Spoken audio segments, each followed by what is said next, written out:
Welcome to the patch 1.4 video review for Legends of Runeterra. Today we'll be talking about the latest balance changes happening for this patch.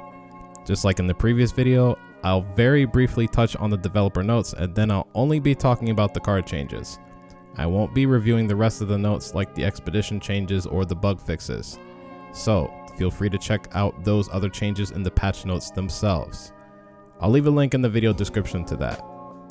As usual, I'll have timestamps in the video description and as a pinned comment below for anyone that wants to skip to specific cards. There are even more card changes than last time, so let's jump into it. As always, the patch notes open up with some notes from the Legends of Runeterra developers. This time it's just an intro going over the card changes we'll be covering and what their goal was with these changes. Most of the changes are focused around addressing issues with certain epic cards that have been underpowered since basically the beginning of the game's life. Improving Freljord as a region outside of just Sejuani, and probably the mechanic that people have been anticipating changes for the most, steal from deck effects via a rework. Now, on to the actual card changes, starting with the champions. First up we have Darius, whose health is increased from 5 to 6 at level 2. A good change. I personally don't have a ton of experience with Darius outside of doing one turn kills for 20 damage.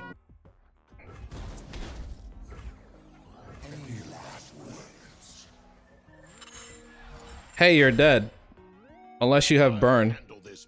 You have to have 6 points of burn or you're dead. They will bleed for Noxus. Goodbye. We have done well. Noxus is proud. Oh man. Got him. So the extra point of health doesn't really matter to me, but it'll matter for most other decks that utilize Darius in a more normal way. I know some of us were looking for a more exotic change, stating that Darius is boring, but the way Darius's design fits how he operates in League of Legends, as do all the champions in this game, he's very straightforward. In fact, if you think about it, Darius is basically the Noxus version of Garen, who is the same way, very straightforward. There's nothing fancy about either of them. Next we have Anivia, who now costs 6 mana instead of 7. So for more recent players, this is actually a partial revert. During the preview patch days, Anivia worked a little differently from how she works now, but she did cost 6 mana back then until she was reworked in the balance patch right before open beta started. Anyway, this was a change I've been hoping for a while now.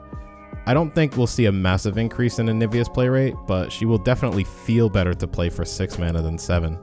The intent of her rework to having an enlightened level up requirement, along with the increased mana cost, was for players to wait until they hit 10 mana before playing her. But even in those scenarios, Anivia felt very taxing to spend 7 mana on for what she did.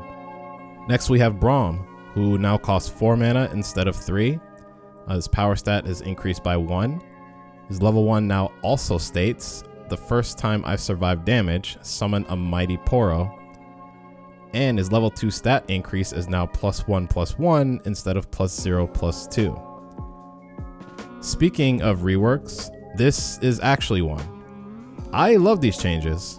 I've said for a long time that Braum needed an actual power stat to be effective because a 0 power champion was just not attractive to play, even if Braum had 5 health and regeneration. I wasn't expecting a cost increase, but going up to 4 mana doesn't seem that bad, given that Freljord has quite a few good options to play at 3 mana since the last 2 balance patches. They have some options to play at 4 mana, but not as many. Babbling Bjerg and to a lesser extent Bull Elnuk. The other big change here is in the added level 1 ability. They've basically taken his level 2 ability and applied a slightly weaker version of it to his level 1, which is huge. It's very clear that Riot wants to buff Poro decks with this change, based on not only this Braum rework, but on other buffs we'll be talking about later on in the video. I'm not saying Poros will be an S tier deck, or even A tier, but this rework is huge for them, and for Braum, obviously. There is one deck that's potentially hurt from this rework, and that's Vladimir decks. Braum going to 4 cost is pretty bad for them since they have multiple 4 drops that they already play, and having another one would make the deck too heavy on 4 cost cards. I've personally always felt that Braum was never needed in Vladimir decks though, even during open beta. But the Rising Tides meta has shown that the most viable Vladimir decks actually run Sejuani, not Braum. Next, we have the Super Mega Death Rocket, which now costs 1 mana instead of 2. So this is an indirect buff to Jinx, and I think it's bigger than it looks. I can't tell you how many times I've played discard aggro, set up my hand in a way where I could discard everything to get this spell, only to be 1 mana short of actually playing it. So I end up not even bothering to discard my hand. This is also a buff to the casino decks running Twisted Fate and Jinx that have been running around, and while some swear that the deck is good, I've personally had less success with it. In particular, I think it's much harder for that deck to level up Jinx in order to even generate this card than it is for discard aggro, so I think this will have less impact there.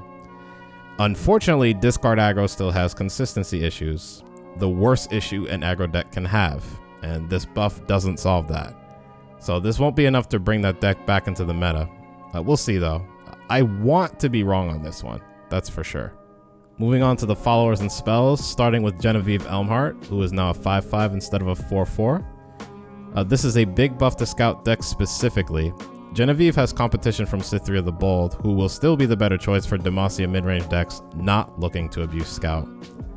But for those that are, I think Genevieve is now far more compelling. As a 4/4, to me, she still felt underwhelming and was only good when you were already ahead. As a 5/5, she can challenge a wider range of units and still survive for the next attack, whereas before you were forced to challenge a smaller unit if you wanted her alive for the second attack. She could always take a blocker off the board, but now she can take more problematic blockers off the board with this buff. The one thing Scout decks may still struggle with is playing Genevieve versus Citrus Courier, but honestly I think you play some mix of both, and some versions already do that. Next we have Unyielding Spirit, which is now a fast spell instead of a burst spell. The card that was on the last Balance Patch's watch list is actually getting nerfed. In my patch 1.2 review, I did say that I was of the same opinion as a lot of the community in that this card should get nerfed to fast speed. And now it's happened. What's funny is since the last Balance Patch, my thoughts on this card have since changed. I didn't think it was overpowered even at burst speed. I think this change of thinking stems from me playing the game more, eventually reaching master rank, continuing to play at those higher ranks, and most importantly, playing this card myself. Even at burst speed, 8 mana was a lot to pay for this card, and it often took your entire turn to do it. It can feel bad when it's cast against you, but most of the time when it does feel bad, you are often already losing the game at that point, and this card just ends up sealing the deal for your opponent. It's not as swinging as people like to think it is. The card just prevents you from coming back, that's all. However, I'm still not against this change. Even though I no longer think Unyielding Spirit was broken at burst speed, this card could present problems later on when future sets come out, and it has the potential to limit design space for other future cards. So it's probably still best that this got nerfed to fast speed. Up next we have Basilisk Rider, which is now a 5/3 instead of a 5/2. A welcome buff, but I don't think will be a super impactful one when it comes to serious ranked play. Not much else to say other than this will be considered more in Noxus heavy decks looking to abuse Allegiance. 2 health to 3 health is huge, make no mistake, especially since this will now often be a 6/4 in those Noxus decks. It means this card won't end up trading down to some cheaper units, and it even gets above 3 damage removal now. But there aren't any Noxus Allegiance decks that are actually considered meta currently. I could be wrong on this card, but that'll depend on whether or not a good Noxus Allegiance deck will come out of this buff. Next we have Captain Farron, who now creates 3 Decimates in hand when summoned, instead of replacing your entire hand with Decimates when played. This is an interesting change. Captain Farron has always kind of been a meme when it comes to ranked play, but he's definitely a win condition in Expedition. This is effectively a buff though. Decimate is a pretty slow card, so when your entire hand is nothing but Decimates, you don't have a way of getting value out of all of them quickly. And if you do get enough time to play several of them, your opponent will die before you get to play all of them. Also, it kind of sucks that you had to get rid of other good cards in your hand when playing this. So I like this change. You keep your existing hand of good cards, and you get 3 Decimates. which is probably how many you'd play on average anyway when you played Farron before. Also, this is now on summon instead of when played, meaning your opponent can't respond to it, and Captain Farron now has synergy with quite a few Shadow Isles cards that deal with reviving units or making ephemeral copies of units. Next we have Aurora Porealis, which now costs 6 mana instead of 7. There's not much to say on this one because this was already a core card in Poro decks. You're basically actively making your Poro deck worse by not running this card because the effect is so powerful in Poros. Gaining 4 cards for 1 is pretty good, especially since the Poros will often be cheap, and you'll usually have the mana to play all the cards you got on the following turn. This buff just makes the card even better in Poros. I think if any Poro deck was only running 2 copies of this card before, due to it costing 7 mana, which was initially expensive, we'll probably go up to the full 3 copies of this card now, but we'll see. Poro decks also have Heart of the Fluff to consider, which also costs 6 mana, so the spell actually makes the 6 mana slot in those decks a little heavier. I think you just make the adjustment and build the deck around that fact though. Up next is Poro Herder, now a 2 mana 2/3 instead of a 4 mana 3/4, and only draws 1 Poro instead of 2. At first glance, I wondered why this was being changed, as I actually didn't think Poro Herder was a bad card in Poro decks.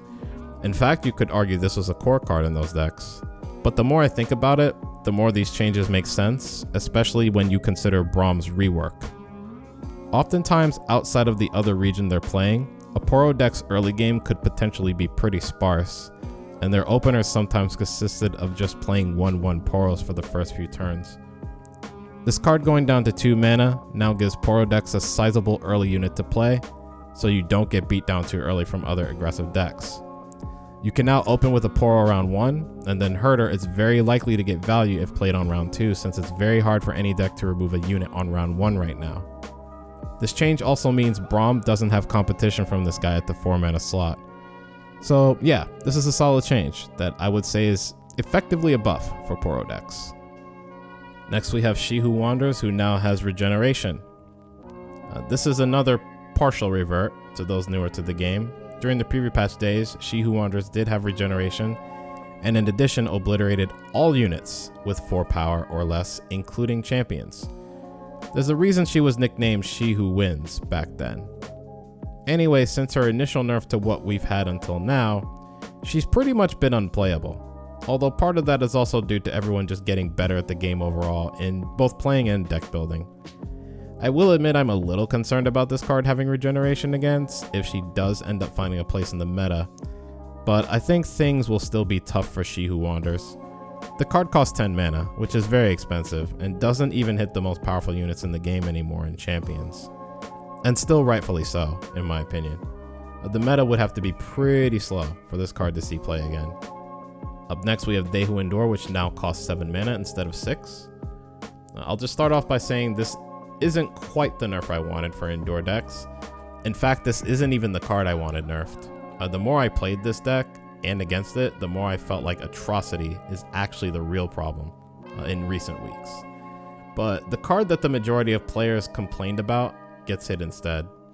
I'm going to be more careful on this one, since I've been wrong in the past about mana cost increases not having any effect on play rate when it comes to specific cards. Even though They Who Endure usually wasn't played until round 7 or 8, and sometimes even afterwards, this increase will probably have more impact than I think. Runeterra still has a cap on how much mana a player can have, so this going up to 7 mana limits you from making other plays. The most important ones for the Endure decks are that you now need all 13 of your mana in order to play They Who Endure and be able to hold up Atrocity in the same turn. And you can no longer play this card and still have enough mana to play Vengeance for the versions of the deck that ran it. So the deck may end up cutting Vengeance entirely if Endure is still viable, which I do think it still has the potential to be pretty good. But that'll depend on how the meta shakes out in the coming weeks. Up next we have Ren Shadowblade, which now costs 4 mana instead of 8, is a 3/3 instead of a 6/4, gains quick attack, and now creates a Shadow Fiend in hand every time Ren strikes, instead of granting enemy followers ephemeral when they're played. This is probably the one change I didn't see coming at all. Ren has now been completely reworked. There are some interesting things to think about when it comes to this change. Ionia doesn't actually have a lot of good 4-drops that are flexible, if you think about it. There's Yasuo and Kinko Wayfinder, but both of those fit in very specific decks and don't work outside of their signature decks. And Kinko Lifeblade is a far cry away from his early days as a 2-3 elusive.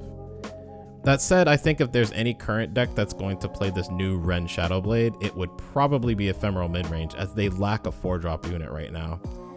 I've been very critical of Hecarim since his last buff, stating that he's only really good if you play him on round 6 and he's already leveled up. Otherwise, Sejuani just beats him 1v1. Ephemeral decks usually struggle with that, even when running cards like Haunted Relic, so this card can really help get Hecarim there by round 6. It's nice that Ren doesn't have to hit the Nexus either to take effect. It's anytime Ren strikes anything. It'll be interesting to see whether or not Ren makes an impact in ephemeral mid-range decks over the next few weeks. Next we have Jae Medarda, who now costs 6 mana instead of 8, no longer has elusive, and now states that he must survive when targeted in order to draw a card. This change I am less excited about. Jae now costs quite a bit less, but I think the trade-offs for the cost reduction are a bit too much. Losing the elusive ability in particular especially hurts, I think. The fact that Jae has to survive whatever's targeting him now means that if this card does see play in ranked, it'll be paired with very specific regions that are good at protecting their units, those being Ionia and Demacia. So this makes Jae potentially less flexible too. Although I will say that historically the region that has paired the best with Piltover runs on in general has been Ionia, so maybe there's a chance Jae fits in a PNZ Ionia deck. Next we have Escaped Abomination, which is now a 4-3 instead of a 4-4. Personally, I think this is actually the most interesting change in the whole patch. To be clear, I don't think this makes Curse Keeper unplayable, which this is an indirect nerf too. It's still solid, but there are a few interesting interactions that come from this reduction in health. So let's start off with the simple ones. Abomination now dies to the 3 damage removal that's common in Shadow Isles and Piltover runs on. That might be the biggest thing, but there's others. A Fleet Feather Tracker that's been buffed by War Chefs trades into this now. An activated Bark Beast trades into this now. Any 2 mana 3 power units trade into this now. There were even some 3-drops that Abomination could beat 1v1 that now trade into it, Fiora being the most annoying for me. I always hated that I couldn't kill this token with Fiora, but now you can. This could actually be the most impactful change in the meta. Again, I still think Cursed Keeper is good, and I don't think this marks the end of the Aristocrats deck, whether that's Endure or otherwise, but this change could and likely will take it down a peg. Next we have the Harrowing, which now costs 9 mana instead of 10. This is pretty big for ephemeral midrange decks that ran this card as their top end. The big reason is because ephemeral midrange is usually paired with Ionia, so this costing 9 mana means you can hold up your remaining 4 mana for Deny to counter your opponent's possible Deny, or any other spell they could play that might contest your Harrowing board. I like the change, and I do think more Shadow Isles decks should try to splash a single copy of this card more often, since Shadow Isles units naturally have good stats, or some type of Last Breath or Ephemeral effect anyway. Next we have Dreg Dredgers, which is now a 1-1 instead of a 2-1. This change was made to actually weaken the early game of deep decks, and honestly, I have to agree. Dredgers as a 2-1 was pretty annoying to attack into at times when I faced it. It just made 2 health units in this meta even worse than they already have been. People like to say that Deep's early game is weak, but that's never been my experience when I play against it. Only when I play Deep myself, oddly enough. I never seem to draw early game, but when I face the deck, my opponent almost always seems to hit the early game units in the first 3 to 4 turns. I'm glad this got nerfed. I think Dreg did a little too much for Deep decks as a 1-drop. Next we have Mind Meld, which now costs 7 mana instead of 8.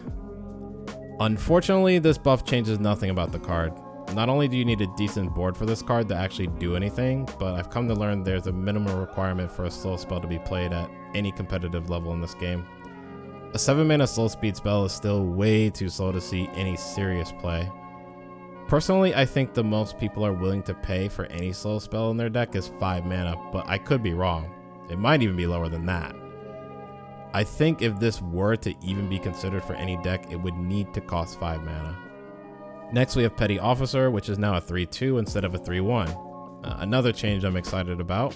I've always wanted to play this card in certain decks, but every time I try it, the 1 health is extremely off-putting, and it dies to ping effects and any unit with 1 power that would normally be irrelevant. This allows it to attack into a few more boards without trading down against those 1/1s.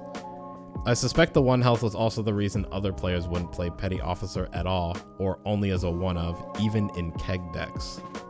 Hopefully this changes things. It's a much more compelling option for aggressive decks now. These last few changes all have to do with the steal from deck cards that are in the game right now and have been popular for quite some time. Riot has now changed the way the mechanic works and has even given it an official keyword. It'll now be called NAB going forward. The bigger change though is that instead of drawing a card from the top of the enemy deck, you now draw the card from the bottom of the enemy deck instead. This was another change that a lot of people in the community suggested. Probably the most popular suggestion, in fact. Although my thoughts haven't changed much on the mechanic from the last balance patch, I still think it isn't as good as people think and is highly RNG dependent. I do still think even in this new iteration, the mechanic is way too swingy. I still would have liked the other change that was suggested by some players, to have the cards drawn be face up, just like how Sleight of Hand works. But we get this instead.